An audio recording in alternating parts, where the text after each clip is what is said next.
introduce yourself and take it away. I sure will, Aaron. I thank you very much. And I want to thank everyone that's on this Zoom call.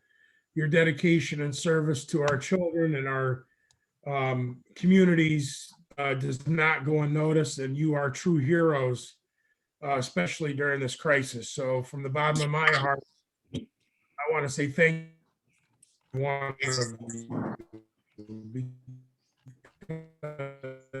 because you do provide of this country. So I think, one of the most critical services that our state provides is for the education of our children.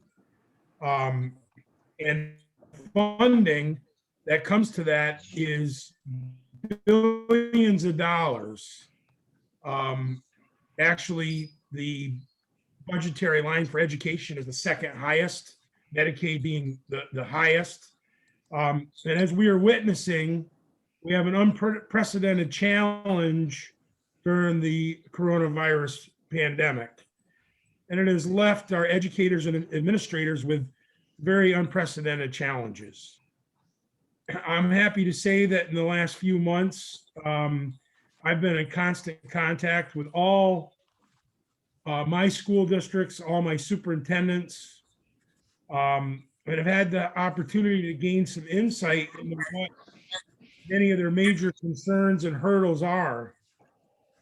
Based on their comments, I think it's safe to say that the problems that they're facing are pretty much the same around the state. However, I would argue that our rural school districts have a larger hill to climb. I think that it's imperative that we all work together to put forth any ideas and possible solutions to make this work for everybody. I'm just going to go over some brief challenges that I came to by speaking. And I actually had Zoom calls weekly with my superintendents. And I also just want to let you know that until this past year, I was the only BOCES student to be elected to the New York State Assembly. So those of you that are BOCES and Questar teachers and administrators, thank you for what you have given me. I would not be prepared or be in this position as a state assemblyman if it wasn't for my education and the opportunity to be in the BOCES system. So, just briefly, because we have other legislators and we'll give them all an opportunity, but here are the biggest things that I came up with in my meetings. Number one, mental health and social work. Secondly, the budget itself. Transportation aid. The challenge is meeting requirements for remote education. Many of us that live in rural upstate New York, the lack of broadband and internet services. These are all longstanding problems that we need to work together and we need to find solutions for. And when we came on the line, I heard Susan Mittler mention some of the budgetary issues. And I want you to know that each one of us that are on this call today, Assemblyman Salka, myself, Senator Oberacker, Assemblyman Angelino, we're in the minority. Lots of the budget discussions don't come to us until the budget briefing or until we get ready. And sometimes the day before we get ready to vote on the budget. So some of the things that you had discussed, you were discussing in your conversation, and I'm sorry I was listening in, but the truth of the matter is I haven't heard any of those cuts. I have heard about some of the transportation cuts, but I will tell you this, although I am considered a conservative, I'm also a compassionate conservative that is a big champion of education because I understand how I got where I am. I don't believe that we spend enough on education. and we'll continue down that road. And when I do vote on the budget, I will not vote in favor of any budgetary issues that take money out of education. So with that, I want to thank you all. And as Aaron explained, I do have to get off. I have another commitment. I'm going to stay on as long as I can. Any of the questions later, Aaron, if you could direct those to my office, I'd be happy to send back a response if I'm not here to answer them. So with that, thank you all for having me. I want to thank my colleagues, Assemblyman Salka, Senator Oberacker, and Assemblyman Angelino for joining us today. I think you will find that we all have the same concern as you are, and we are on the same team as you. So thank you very much. Well, thank you so much, and I appreciate you coming because I do know you're very busy. If we could hear from Regent Miller.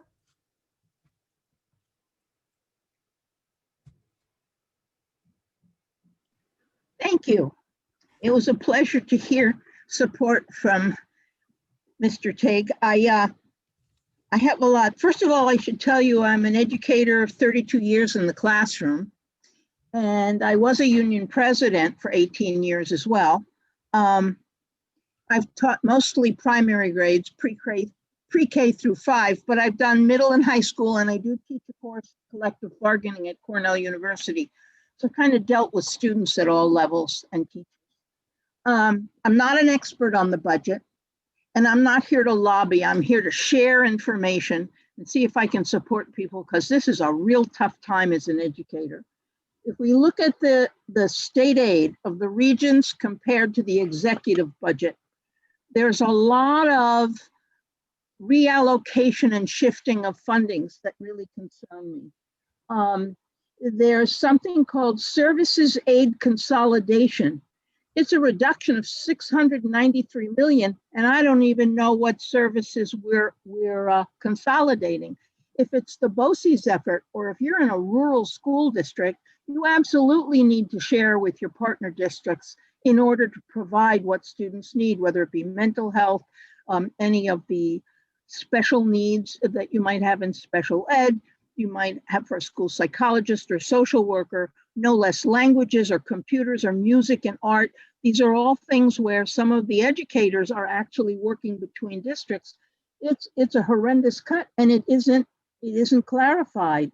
There's a $5 million worth of adjustment. So we're taking out of the pocket. I think the phrase is you take from Peter to pay Paul, but the fact is it's not increasing any of the funding.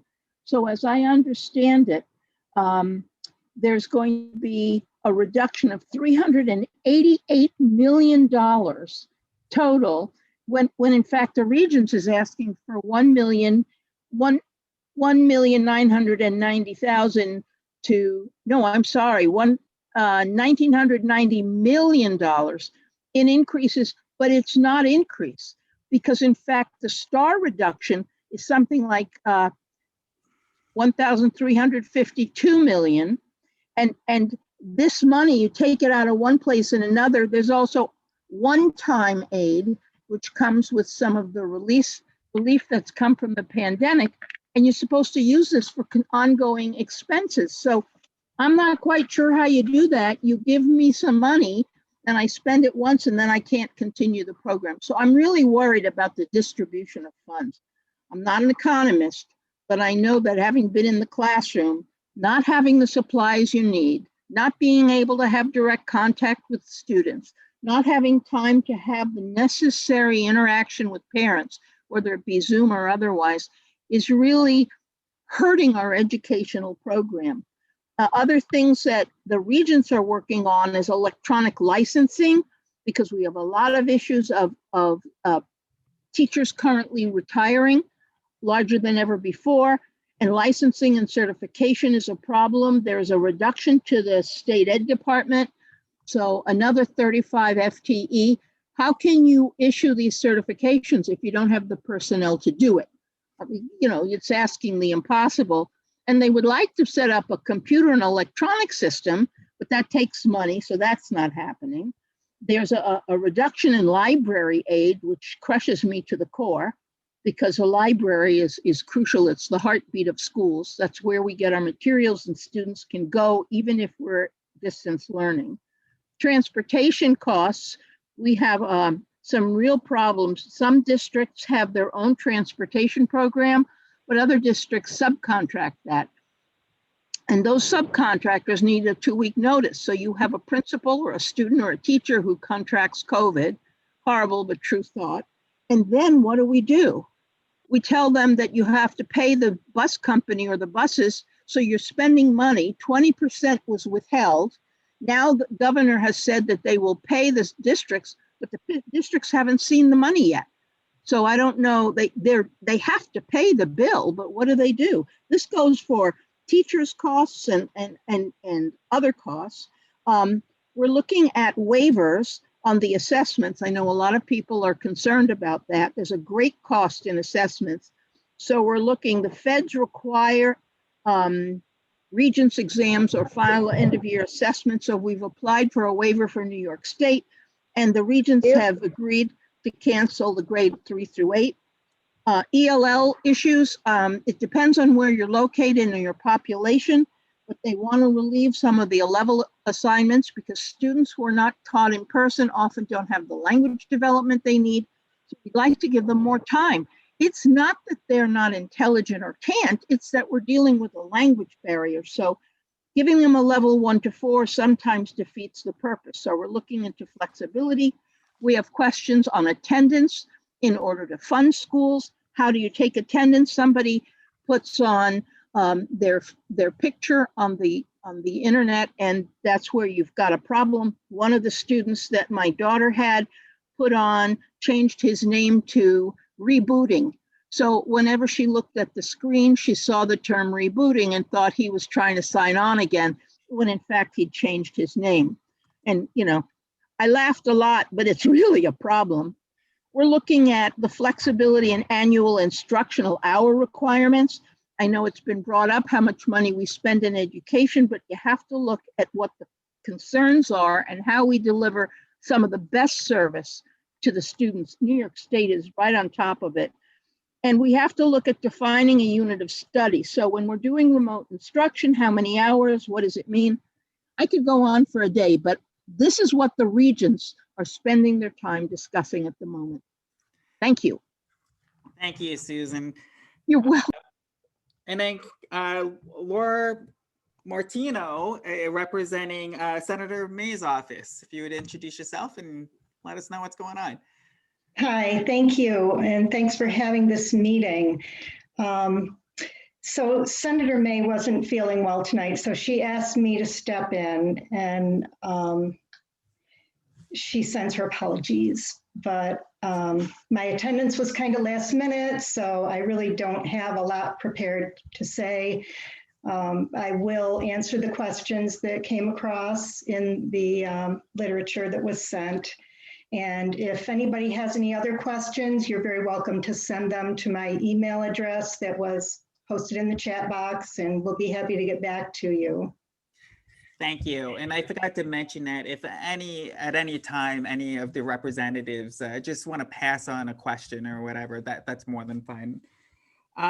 Representing the 51st Senate District is Senator Oberacker. Good evening, everyone. Thank you for, again, the opportunity to partake. This is my first forum, as many of you, I'm sure, are aware. It's always difficult to follow Assemblyman Tague. It seems like I've been doing that throughout my my journey through the 51st. I'm always in his wake, if you will, but he does such a great job and really hits so many of the high points that I feel like he's stolen my crib notes. So be assured that I am very concerned, as we all are, when it comes to the funding side of things. I think one of the areas I'm kind of unique in that I both sit on education and on the health committees. And I believe one is actually engaged with the other. I believe, in all honesty, that if we were to tackle an issue, and it's, I'll just throw it out there, the funding for education, that it actually starts some of the healing process that we are seeing with mental health issues coming forward, getting back to a sense of normalcy. In my town, and I live in Skenevis, town of Maryland, and the school is literally the heartbeat of our community. I know this, I feel it, I see it. What has gone on, with COVID has really showed us the inadequacies, if you will, with a lot of the systems. So sitting on both committees, I kind of, as a business mind, my business mind says, where can I put forth the most effort and maybe get my return on investment, to use those terms. And I fully believe that working on the education side of things and actually securing our education requirements will actually start the healing process. So that's number one. Number two, I have had many discussions with my BOCES, and again, I actually got off a Zoom call earlier today with the superintendent from Schoharie, superintendent, and the name escapes me at the moment, so I apologize. But one of the things, as a former town supervisor, I was very interested in is the role of the reserves when it comes to budgets, and especially school budgets. And I'm toying around with an idea, and I just want to throw this out, that if anybody can help me in the formation of what I'll throw out here, I would truly appreciate it. So I'm thinking of something that would be kind of what I would call a post-pandemic education relief fund or reserve fund, that schools would have the ability to have either, I won't say excess money, but in some instances, I think line items may not have been used up, fully for the budgets. And if we could potentially take those, move those into this reserve fund to be able to handle one of the points that was brought up, which was great, was certification hours with those that are in the BOCES program. And it was brought to me under a cosmetology type umbrella when it came to the hours, and that those that would be graduating wouldn't have necessarily, those amount of hours to do that. Is there a way that some of this funding that's left over could help them in the adult side of that program to gain the hours? There's a lot of thoughts that are going through. I don't like the idea of having like a 4% level set as far as that reserve goes. I would like to eliminate that. I think what it does, when, as a former supervisor, when the state would come in and say I was not allowed to have a large reserve because I'm not a bank, I think it takes away exactly what we saw. Look at the actual effects of the pandemic, and where that has truly taxed, stressed wise, if you will, our education system. So I'm playing around with some ideas. I know I'm new to the game, if you will, new to the committee. I am always open. I think, God gave me 2 ears and 1 mouth, and he meant for me to probably listen twice as much as talk. And I am willing to take what you are going to give me, which is probably some of the best information and feedback, and literally carry that through the education committee. So with that, and in light of not being able to hold a candle to Assemblyman Tague, I will be quiet and institute the 2 ears and 1 mouth rule. So thank you. Thank you very much. My assembly member is Assembly Member John Salka. If you would introduce yourself, and I appreciate you coming to visit me last year, and hopefully you can do that again soon. Thanks, Aaron, and I would look forward to that, and I'll accept that as an invitation. I'm honored to be here because the information that I get from you and that you get from me is invaluable, because I consider myself your connection to Albany. There's no doubt about it that education is in severe flux right now. We're looking at challenges that most everybody's never seen before. I spent 7 years on a local school board and 4 years as board president, and am cognizant of the challenges. that we have that come out of Albany and actually come out of our local communities to make sure that we provide a good education, a good sound education to our students. There's one thing that I have in particular that I'm very concerned about, and that's our special needs children. Those are, in fact, special needs children. They need more attention. They need more intervention services, and they're experiencing now a lot of setbacks. And having to wear a mask, the isolation that they're having to experience now from not being right there in the classroom. And we've got, there's a group that are very, very concerned about our special needs children, that they have probably had some setbacks, and it might take a while longer than your neurotypical student to be able to adjust to and maybe to return to normality. I worry about whether or not their IEPs are going to be fully realized in the interventions and special services that they need to be able to flourish. We've got a great educational community out there that does wonderful things with our special needs children. But again, because of the hiccup, this huge hiccup that we have in the way we educate children in general, and in particular our special needs children, is of particular concern to me. I've gone to some meetings with school superintendents and BOCES boards and what they call the School Board Institute. And unfortunately, I heard the same problems very recently that we were saying we were trying to address 15 years ago. The foundation aid formula is extremely inflexible. Education needs more funding. It needs more targeted funding. And sometimes that funding gets complicated by the politics of what we see in our state's capital. I've always had this high in the sky idea that it would be great if we took funding for education and healthcare out of the hands of the politicians and the bureaucrats and put that in the responsibility of people who really knew how these systems work. But maybe that's something we can work on in the future. Right now, we've got our challenges because of the coronavirus. But I want to thank the Catskill Regional Teacher Center. You folks do wonderful, wonderful support services for our teachers. We understand now how important our teachers are. And I appreciate everything that they have done to step up to the challenge, to make sure that our children are getting the best education. And we can all just hope and pray that we get our children back in the classroom where they belong, and we can start educating them and realizing the full potential of not only our students, but our teachers. And I see organizations like yours being able to exercise all those options. And thank you very much for what you do. Thank you so much. Can we hear from Assemblymember Angelino? Hello, that's me up here waving in case my box didn't turn green. I'm pretty sure I'm the last of your elected officials.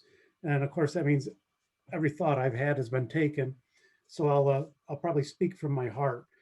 Well, I'm brand new to the Assembly. I've been here about a month. And I want you to notice that your elected officials here are in the minority in that none of us are attorneys. A lot of times attorneys get into politics, and that's why some of these laws are so complex. It's good to have them there because I have an attorney sitting on either side of me on the Assembly floor, and they're very useful. But you right here, you have a pretty much grassroots representation when it comes to lawmaking. I can tell you I'm new, I'm no expert, and my district takes in parts of Broome, Shenango, Delaware, and Otsego County, which is pretty heavily agriculture.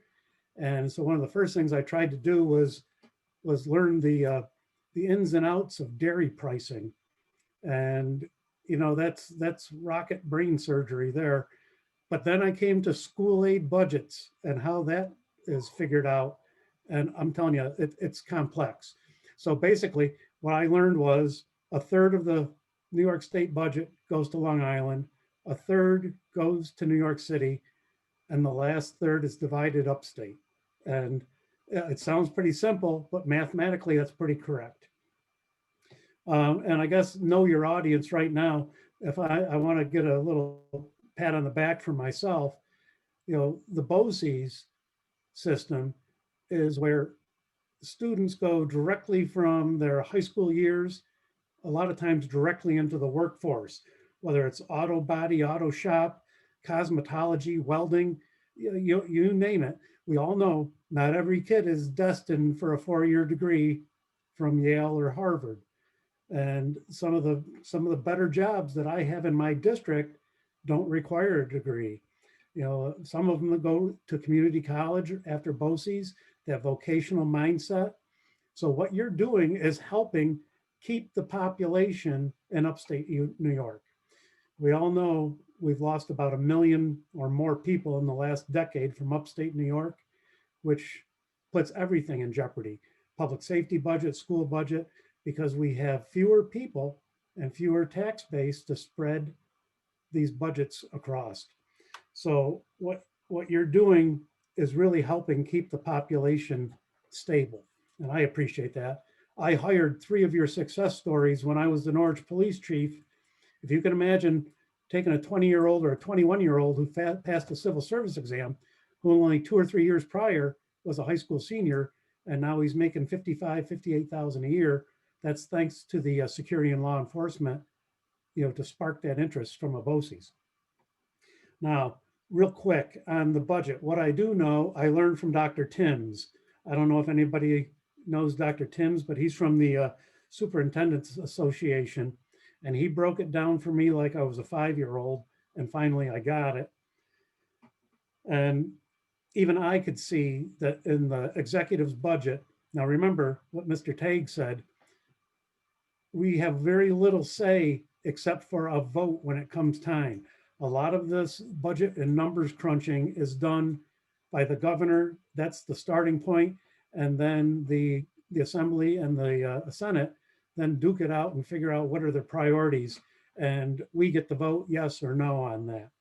So I've seen in the school runs something we've never seen before, and that's that one-time federal funding that's going in there. I think it's in this year and portion of next year. And that's basically supplanting money. And what's going to happen in 2023 when that money disappears? It's going to be a huge gap. And we're doing this at a time when the STAR funding is transitioning from real estate and property taxes. They're trying to make that into more of a income tax based program. And it's scary because you folks need a stable budget. And I know there's something in there about the consolidation of services. And when I was looking at that and listening to conversations, that seems to go against what the mission of BOCES was to begin with, was to help consolidate and assist local districts. And now that money is being moved.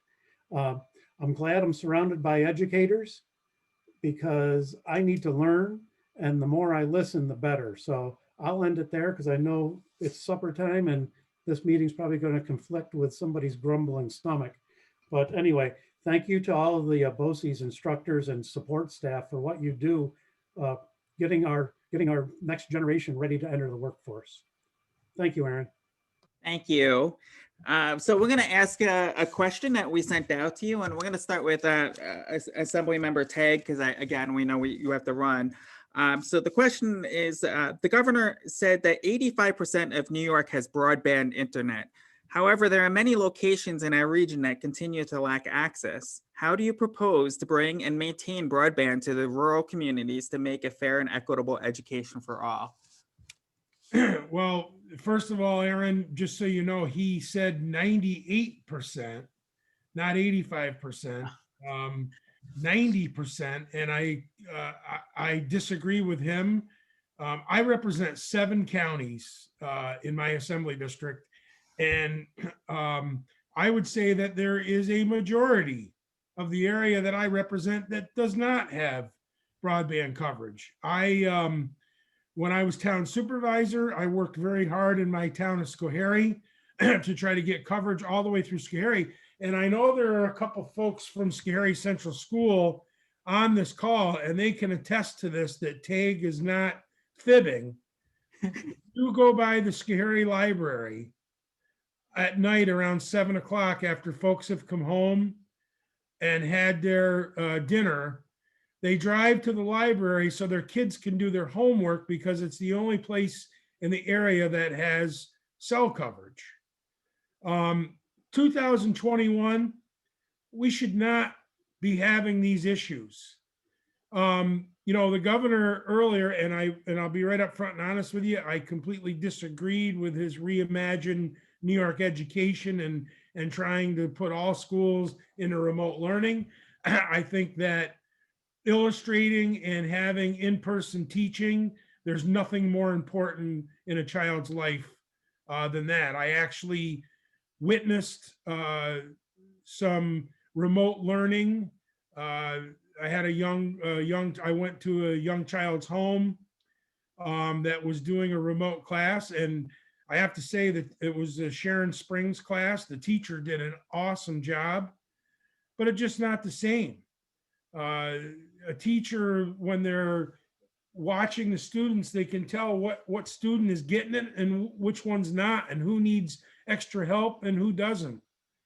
And the other thing is, schools are a sense of security for some of these children. Some of these children, it's the only good meal they get a day. Sometimes it's the safest place in their young lives to be is a school. So getting back to the broadband, we have to hold the governor. We need to hold his feet to the fire. And we also need to hold the big cable companies. We need to hold the feet to the fire there as well.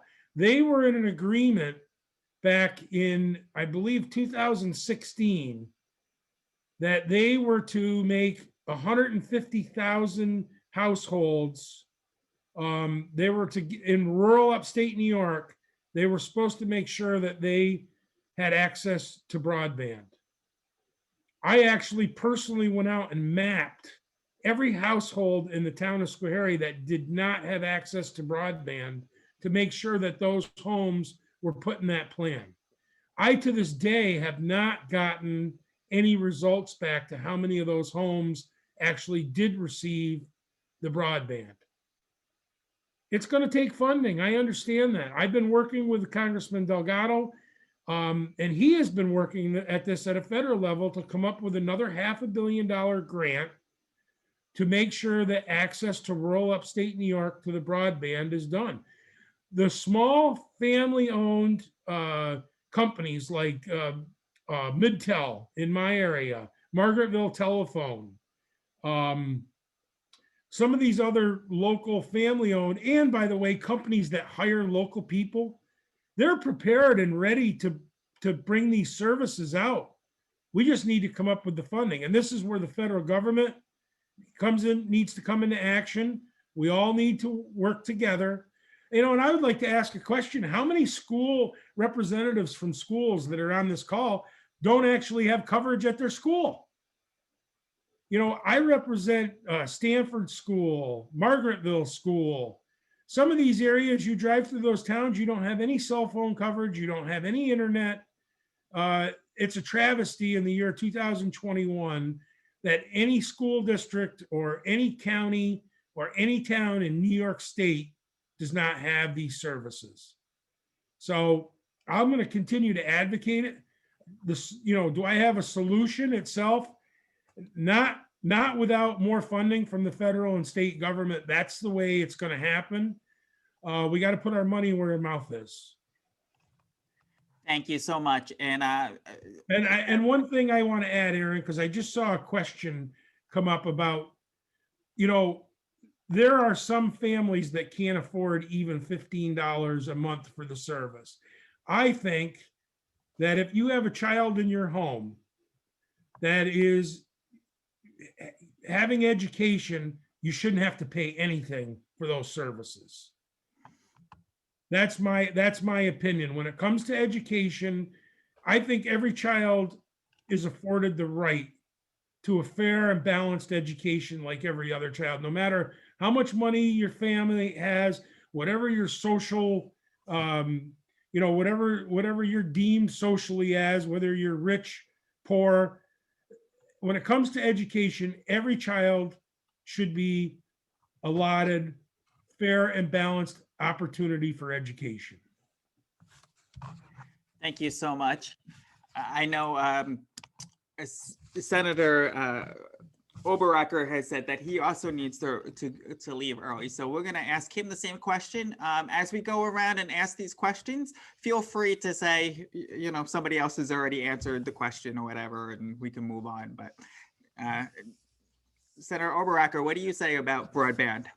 Well, here's what I say, which is again kind of puts it into perspective. So I am the ranking member on the Internet and Technologies Committee here for the Senate, and I do not have broadband service at my house.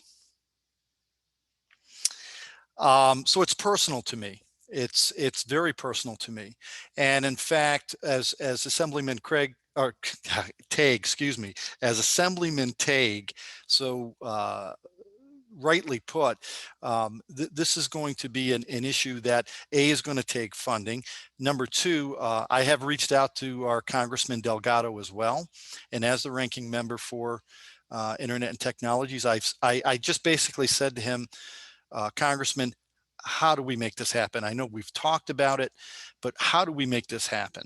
And so in the oncoming and incoming weeks and months, we are going to be reaching out and actually trying to form a cohesive unit to address these issues. And there are many. I mean, I'll tell you the other one. I think it kind of goes hand in hand, broadband service and potentially cell service. There are just some areas that are in the 51st, so rural. It may take even longer than what we have anticipated to truly get a line, if you will, to these homes. So I'm kind of looking at a dual approach, potentially using a cell, you know, maybe a 5G type service, which would be, you know, outstanding if we can get this to help assist in bringing that service forward. So that's to me a very important issue, and it's akin to electrifying the rural areas like that we did in the 30s. I mean, how did we do it then? How did we make it work? Maybe it's time to kind of go back and see how some of these things were accomplished. And again, where Assemblyman Tague has said, you know, the district that he has, the 51st, which encompasses much of what he represents as well, and then some, I would say is the true 2% that that the governor is omitting from the coverage side of things, because it was amazing. As I traveled around the 51st, I would be on the phone, or I would trying to be, you know, doing some work, and we would go to what we called blackout, and I'd be blacked out of service in many parts of the district between communicating and you know, basically doing work. So I am fully behind getting that taken care of in one way, shape, or form. Thank you. I wanted to point out that we do have Chelsea Glenn here from Antonio Delgado's office on this call, so hopefully she's taking some notes. And let's turn to Laura Martino from Senator May's office. Yeah, thank you. So Senator May just stated that we need to pass the bill that the governor vetoed to map broadband across the state. We need to push in the budget to change his proposal for affordable internet access from 25 megabits a second to at least 50. Hi. Thank you. Assemblyman Salker. Well, my colleagues have gone over a lot of the points I probably would have made. We do realize the importance of broadband, not only for education, but for something that is becoming quite popular now merely by necessity, and that's telehealth. Very important, and if you don't have good broadband coverage, it's very tough to get communication between a provider, and of course, in our case, in your case, communication between the student and the teacher. There's a flaw in the way that this broadband coverage is assessed. And basically it goes, from what I understand, percentage of census tract coverage. In a rural area, the percentage of people in a particular census tract might be a lot less than what they would be in a urban area. So there's a fundamental flaw in how we actually assess the coverage. And I agree with my colleague, Assemblyman Tague, the 98% is really more accurate. I was on a call with Assemblyman Miller, who covers a wide expanse from Oneida County all the way down to, I believe, Orange County. And he said, yeah, it's interesting that the governor said 98% have it. I think the 2% that don't have it are all in my district. So in other words, the rural districts are in fact underserved, and we need to look at broadband coverage as a high priority. You know, we're looking at a budget this year of about $190 billion. I think that an appreciable amount of that, at least a respectable amount of that, should go toward broadband infrastructure. I tell a quick story. I was talking to a single mom who lives down outside of Lawrence, and she's struggling to put bread on the table, put food on the table, I should say. And she said that she had to put her 3 children in the car every day to go find a hotspot so that they could have broadband coverage to be able to get some kind of education. That's unacceptable. This is upstate New York. We live 4 hours from one of the major metropolitan center. It's inexcusable that we have this kind of deficiencies in coverage. So I'm looking forward to working with my colleagues on both sides of the aisle, especially now that the budget discussions are starting to heat up. March will be a very interesting month. We're going to try to make sense out of what is a relatively dysfunctional process, and that's passing a budget. But I look forward to working with my colleagues and making sure that we get our voices heard. We're the squeaky wheel when it comes to broadband coverage, because I think everyone realizes the importance of it and the time that it deserves. Thank you very much. Assemblyman Angelino. Well, believe it or not, I do have something to add to that. When the governor said it's 98% of New York State has broadband, he is correct, because he's using the numbers by population, not by geography. And we all know Buffalo, Syracuse, New York City, Albany, Utica, the thruway cities all have high-speed internet from one way or another. And that's where the 98% comes in. It's by population, not by geography. So there's something I could add. Everything else, those guys wiped me out. I do want to follow up on what Senator Oberacher said. I live in an area that has several communities that were some of the last in the country to be electrified. And one is the village of Sherburne, New York, and they still have their own electric cooperative up there. That was done with federal funds in the first couple of decades of the 20th century. Well, we're in the first couple of decades of the 21st century. And if Congressman Delgado's staffer is taking notes, we need to do the same thing that we did with electricity. That's a long-term goal. It may take years to build out, but we just got to have something. We got to see a light at the end of the tunnel that we're going to get this region into the 21st century. Now, and I saw some people were in the chat were going to add something that I wanted, or added something that I wanted to say, and that was we need to get the AT&T Air cards out to some of these students that might have even an inkling of cell service, so that they can get on the internet and do their homework and do some studies. If we're going to continue to have remote learning, it has to be remote learning, and we need to use the school resources to get these AT&T or Verizon Air cards, whatever happens to be best for whatever region, to get these guys, these young people on the internet. And with that, I'll wait for some questions. And Susan Mittler. Yes, there's so much content to this conversation, and we have to take a look at who are the voices that have the authority to make the changes. And each of you bring your own lens to the problems. I have for years, I live in Ithaca, and because of the 2 universities, we have a lot more coverage, but I cover 10 counties. And as a young teacher, I can remember coming and lobbying for electrification of some of the people who live along the Appalachian poverty belt. My kids didn't have running water and didn't have electricity. Now they have electricity. Running water is still an issue, but this is unforgivable. I also want to add to this conversation that with all due respect to our governor, I do not think he spends much time in some of our rural school districts to understand these children are just as talented and just as capable as anybody else's children. And what we're not giving them is equity and access to what they need. So it shouldn't be those who have get more. It should be we all need to have equity and access. There is a lot of work going on. There are some summit meetings that are happening. There's another one in March that has to do with equity in computer and digital learning and equipment. Just putting a computer in the hands of a child is not sufficient.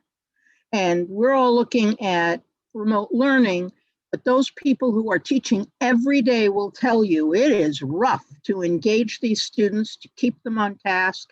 And any children with special needs or challenges are having a rough time. And many parents who are now beginning to appreciate educators as they haven't before realize what's happening in the classroom and how do we provide the social and emotional support that we need.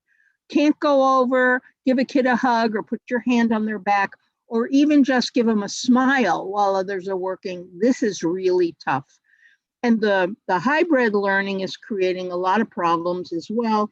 We just need to find a way to get the vaccines out and to get the funding that's consistent so that people can plan. You can't plan if you don't know what you're going to get. And we're going to have a tough time finding teachers to enter this field with the current situation. So to all those who are elected in the Assembly and the Senate, I'll tell you, I'll come and cheer you on, wave a flag, do whatever you need. I come to the Regents meetings. I have 2 or 3 colleagues who also represent more rural areas. We're fighting long and hard because it is really important that we give every child the opportunity to succeed. It's a tough one, but thank you for what you're doing. You may be new, but you're needed. So don't give up yet. Well, thank you. We're going to turn this over to Regina to talk about National Board Certification and our partnership. Regina? Yes, thank you for having me here today. I'm Regina Anderson, and I'm a National Board Certified Teacher. I'm also the co-regional coordinator for the Eastern Upstate area for National Board New York. I achieved my certification in literacy in 2013, and Erin asked me to come here today to talk to you about the value of National Board and the effect it can and does have on not only our teachers, but also the impact, therefore, on our students. So today I'd like to take a couple of moments to tell you my story and journey as a former special education teacher and currently as a reading teacher / literacy coach. I started my process of National Board in my 19th year of teaching. I was a very successful teacher. I had accomplished scores. However, there was no longer a way for me to grow in my field. I had moved from a self-contained classroom teacher to a resource room teacher working with learning disabled students to then a reading teacher. At some point in my career, I've taught every grade level from grades K through 8. I've taken classes around best practices and pedagogy, but I was still looking for more, and I knew I wanted more, but I almost felt stuck. What else could I do? No offense to the administration here, but I didn't want to go into administration. At that time in my school district, there were no teacher leader positions. Then along came an awareness session about National Board. It was hosted by Annette Romano, who was a first grade teacher at that time from Niskuna. She talked about the National Board Network in New York and how this opportunity of National Board would allow me to grow, fine-tune my craft, and most importantly, grow my skills as a reflective teacher. So it sounded just like what I was looking for, that growth and change I was actually longing for. But the National Board process was so complex and rigorous, more than I had ever imagined.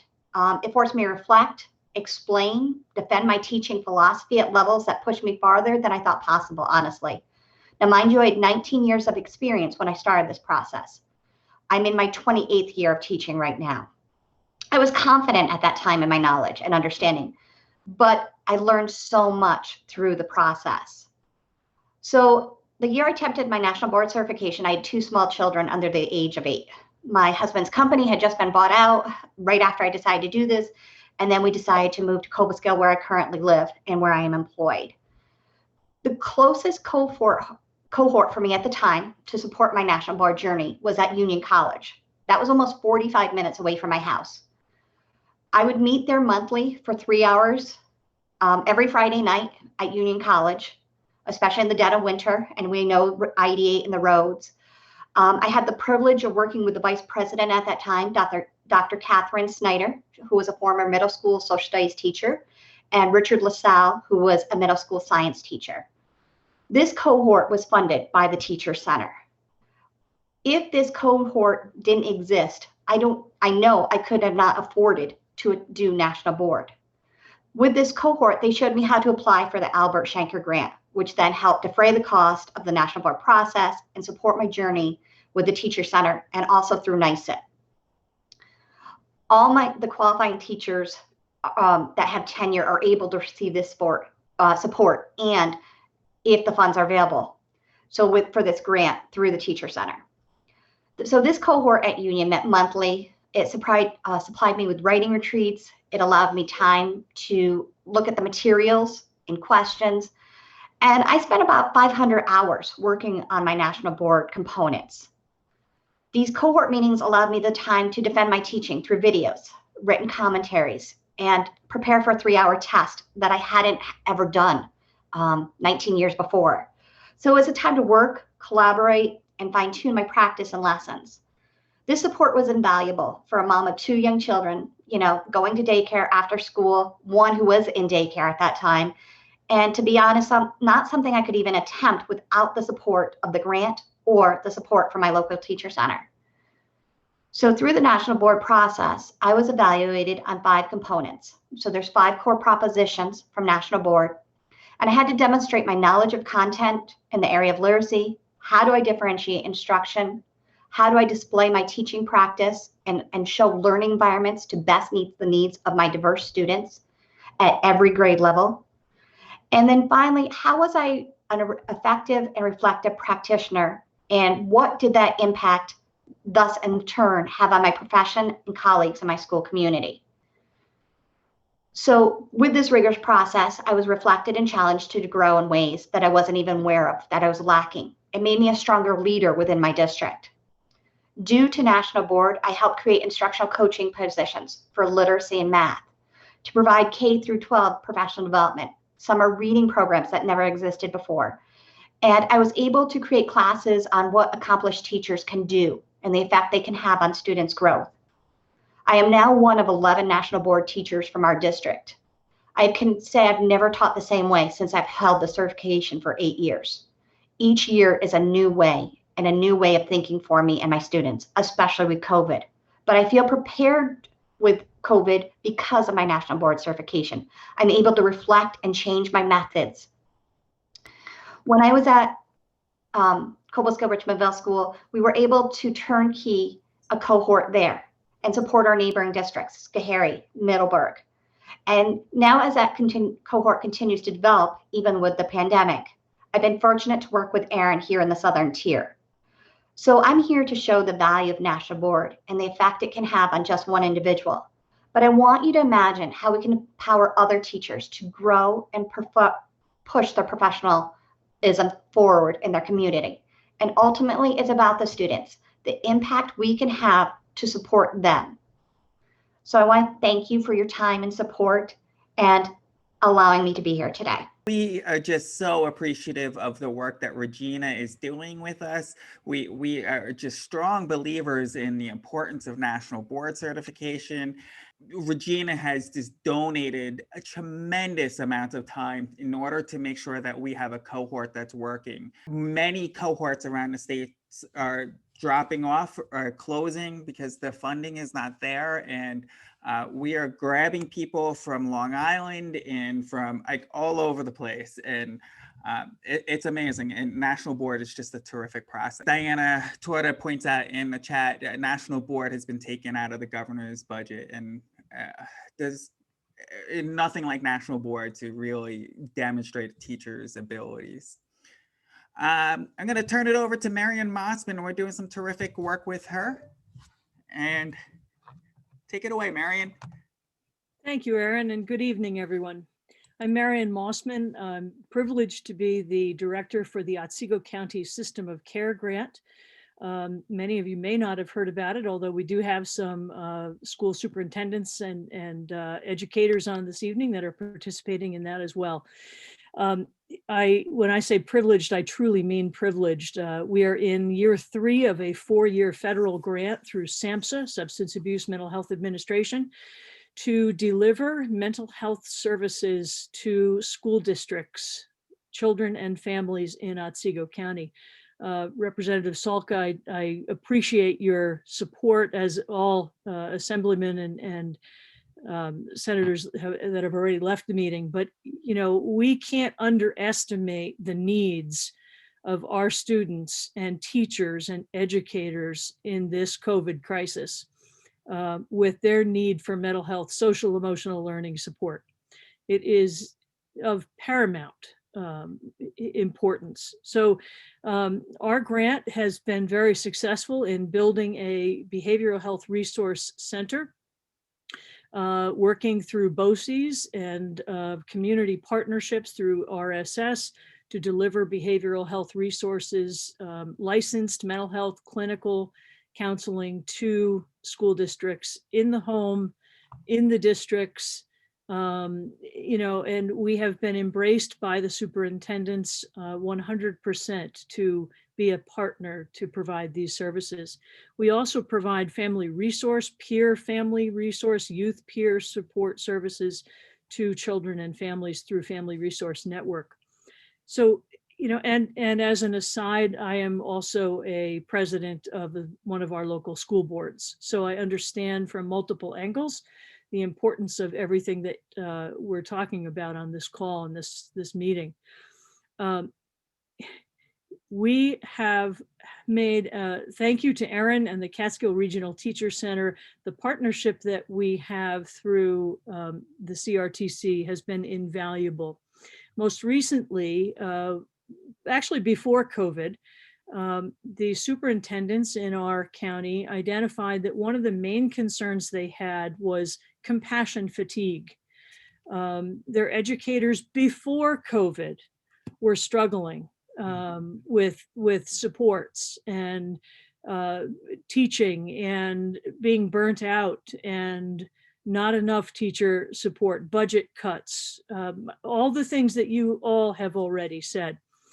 And so through our grant, we were able to identify an evidence-based health learning curriculum called Cognito. It's a very wonderful program that we vetted through lots of opportunities, and Catskill Regional Teacher Center embraced it, and they are now helping to be the lead in the implementation of this training that provides hands-on simulation training to teachers and educators and bus drivers and cafeteria workers and everyone across the board to help support our kids and families at risk, kids who are struggling with mental health and emotional behavioral challenges that prevent them from living life to their fullest, even without a pandemic. So our partnership with all of our community agencies, but specifically for this reason, with Catskill Regional Teacher Center, allows us to offer continuing education credits, the CTLE credits that educators need. We also, through the work together, the Catskill Regional Teacher Center and the Policy Board were able to look at the early intervention side. I think all of us on the call today can appreciate the vast concern for our youngest kids, families, not able to go to Head Start, not able to attend early intervention programs. Where, you know, if we think about where those skill sets are going to be as they enter kindergarten, they're going to need a lot of additional support. And the Catskill Regional Teacher Center was able to assess that need and say, you know, this is something that we can embrace. We can support the early childhood education as well. So we really value the role that Catskill Regional Teacher Center plays. There's ambassadors in all of the school districts. There's an outreach effort. And so it's really a very comprehensive, significant approach to supporting our districts who, prior to COVID, we thought just educated our kids. Now they're the healthcare centers, they're the food banks, they're the mental health sites, and there's so much more, and so much more on the teachers to deliver the services that they're very good at. But I'm afraid we're going to lose a lot of our teachers because of all of the stresses that are on them. So this program that we're partnering with is a way to give educators a different set of tools, how to engage with kids that are at risk, and how to bring them back into the fold so that they can learn and build positive friendships and relationships and go on to be the best that they can be. I'm certainly happy to entertain any questions. We are constantly looking at growing and expanding our program. SAMHSA has been very good to us for funding. It's a $4 million grant for 4 years. We will be reapplying for it next year and hopefully go another 4 years, and looking with our partnerships to always assess the needs of where we can best implement our resources. Thank you so much. So it's amazing how fast time goes with these events. Well, first of all, I want to thank all of you for sharing and your honesty. Marion, I'm really impressed with, I want to know more. I will email you or otherwise, because I am really concerned about those who are actually doing the teaching and direct interaction with the students. Every time I attend meetings, someone says, well, the teachers will do that. We'll give them professional development and the teachers will do that. Well, they're only 24 hours in a day, and many of these teachers have families and other obligations as well. They spend an enormous amount of time. So I just have to say, we need to take a look at what's reasonable. What is it that we really want our children to know and be able to do? Let's get to the fundamentals. We all are filled with ESSA and all the kinds of standards, and this is important. Let's take a look at the kids. They're curious, they're incredibly wonderful. The teachers who are with them are really dedicated and spend an amazing amount of time. I hope that we will provide the kind of support, moral and financial and educational, that will continue one of the best educational systems in the country, which is New York State. And keep our voices loud. Because we don't have a high concentration of population doesn't mean we aren't turning out some of the best possible students that we can have. This is our future. So I thank you. Take a dose of optimism and let's keep going. I want to make a note that we have to look at charter and private schools and look at our funding and make it equitable. If a charter school's in your district, then they should have to pay their due fees and the tuitions just like any other public school that is not chartered. We need equity in this program, and I don't want those who are less financially stable to suffer because those who have want more, but rather to share this so that all kids get a sound basic education. I thank you all for your time and your commitment. Thank you very much. Laura Martino, do you have some last parting thoughts? Do you want to hear anything from the teachers? I'm just going to read the last paragraph of Rachel's. I guess there was quite a bit here that we didn't get to, but this was all really fascinating, and I have a ton of notes to bring back. And like I said, please do go to my email if you have anything that you want to tell Rachel. And I'm going to read this last statement that she had on her sheet for you. It says, my colleagues and I in the Senate Democratic majority are unanimous in our determination to fight for education funding as a very top priority. Past recoveries have been guided by corporate interests, the financial sector, and the very wealthy. This time, we need to make the investments in essential workers and those who have been left out of previous economic stimulus, including children. We are fighting for raising revenue from those with the greatest ability to pay, millionaires, billionaires, the financial sector, in order to reset our state budget on a path that supports education, healthcare, and other essential services as top priorities, not afterthoughts. Thank you so much, and we appreciate Senator May's thoughts. If you would, could you send that to me, or what she had said about the other questions that we never got a chance to get to? Absolutely. We appreciate it, and again, we appreciate her attendance and efforts here. I think your office was the first one to reply back to us. Okay. So we'll turn it over to Assemblyman Salka. Oh, okay. Thank you. Thank you for the time. I know that your time is every bit as valuable as ours. And like I said before, we obviously are living in unprecedented times, but I know that people in New York are up to the challenge. I still believe it's the greatest state in the union. And I think that with us all working together, keeping that line of communication that is so valuable, so important, keeping that plane of thought focused on what we can do for our students, what we can do for our teachers, what we can do for our communities, what we can do for our state is of the utmost importance right now. And I'm looking forward to working with you in the future, Aaron, and the regional center and the teachers, and of course the students, to try to get through this very trying times. And my door is always open. Thank you. Thank you so much. And again, I hope you come visit me again, and we'll have to find some time to get together. And Assemblymember Angelino.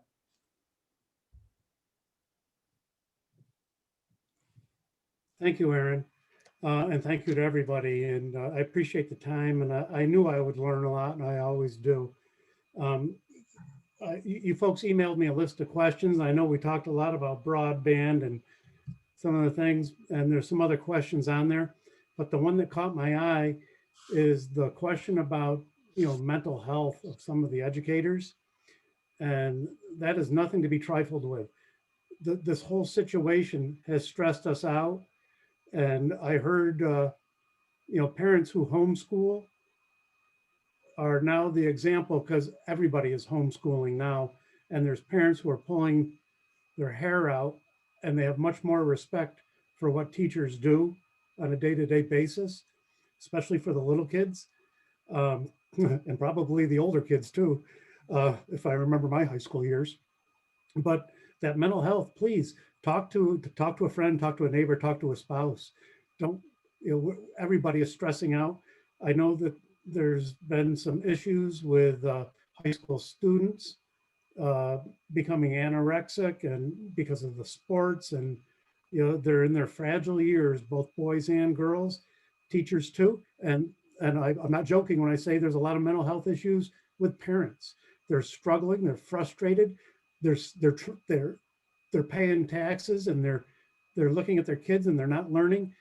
This whole state, this whole country is going through a mental health crisis. And I saw that as one of the questions. Please reach out to someone if you think you're in crisis. I'm a veteran, and we have a lot of organizations to help veterans with PTS. And if you don't have one already, there needs to be a teacher support group, because this is like nothing we've done before. And I'm just worried about everybody's well-being, especially all you folks who are educating. And thank you very much. I appreciate it. Please, everybody stay healthy. Well, thank you so much, everyone, for coming. I didn't get into some of the other questions because the questions took quite a while to get to, but I'm wondering if the individuals that we sent those questions to, if you're willing, would you send us what you were prepared to say? And we would love to get that out to the teachers in our region. And again, totally appreciate all the work that you do for us and understanding the difficult year that we've been having and helping us with the budgets and the financial things. And we're hoping that you'll support us at teacher centers next year. So thank you for everyone coming. And then anybody who wants to hang out and stay on the line and chat, you're welcome to do it. Thank you, everyone. Please, everybody be safe. Thank you. Thank you. Thank you. Thank you all, and thank you, Aaron, for hosting this.